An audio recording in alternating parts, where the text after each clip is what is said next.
que el voto sí sirve cuando se acude libre y masivamente a las urnas para lograr una transformación profunda, estructural, radical y sin violencia, como dice Andrés Manuel López Obrador.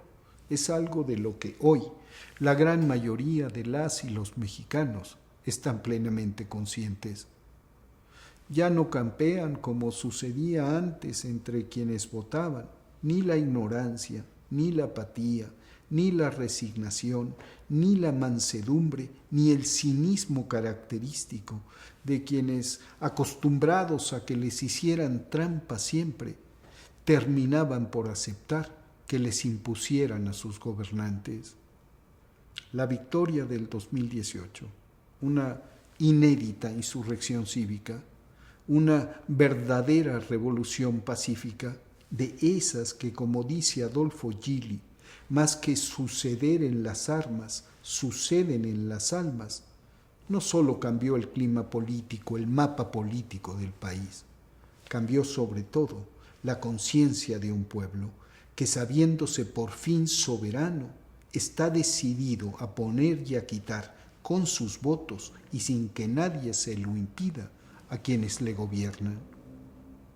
Poca o ninguna conciencia de este cambio profundo ocurrido en la sociedad parece tener la oposición conservadora, y menos todavía la élite intelectual y periodística.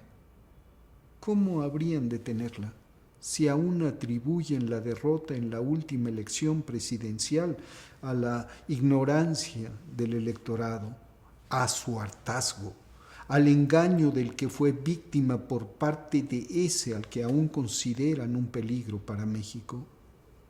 ¿Cómo? Si siguen pensando que el de López Obrador es solo un gobierno más, otro más entre muchos, un pie de página en la historia cuando mucho.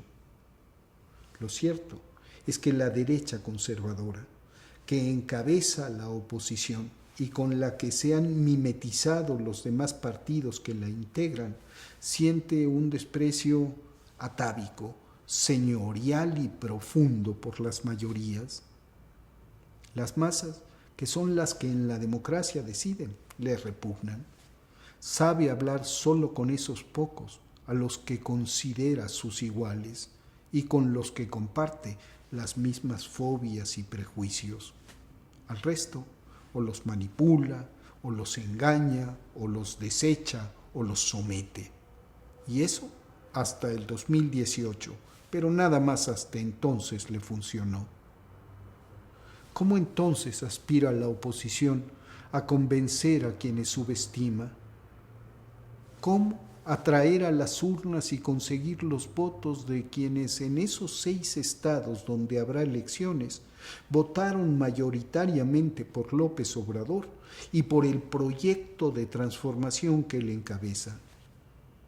¿Con qué ideas? ¿Con qué propuestas?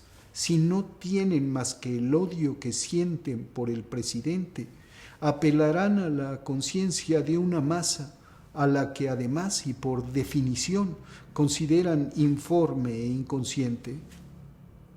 Volverán los opositores que, insisto, no entienden el cambio que en este país se ha producido a sus viejas mañas. Harán uso de la violencia en las redes y en las calles e intensificarán las calumnias en los medios. Desplegarán sicarios por un lado, operadores electorales y expertos en mercadotecnia por el otro, y encargarán a los mercenarios de la información enrarecer el clima político con campañas de propaganda negra y con mentiras. El PRI y el PRD, partidos ambos en extinción, se juegan en Hidalgo, Oaxaca y Quintana Roo lo poco que les queda de vida. Perder Aguascalientes, Durango y Tamaulipas pondría al PAN al borde del colapso. Jugarán pues sucio los opositores porque están desesperados, pero de poco o nada habrá de servirles si las y los ciudadanos conscientes, si los protagonistas de esta revolución que sucede en las almas, acude en esos 6 estados, el 5 de junio próximo, masiva y libremente a las urnas y decide, de nuevo, como en el 2018 cuando lo hizo por López Obrador, refrendar su apoyo a la transformación del país y votar sin miedo.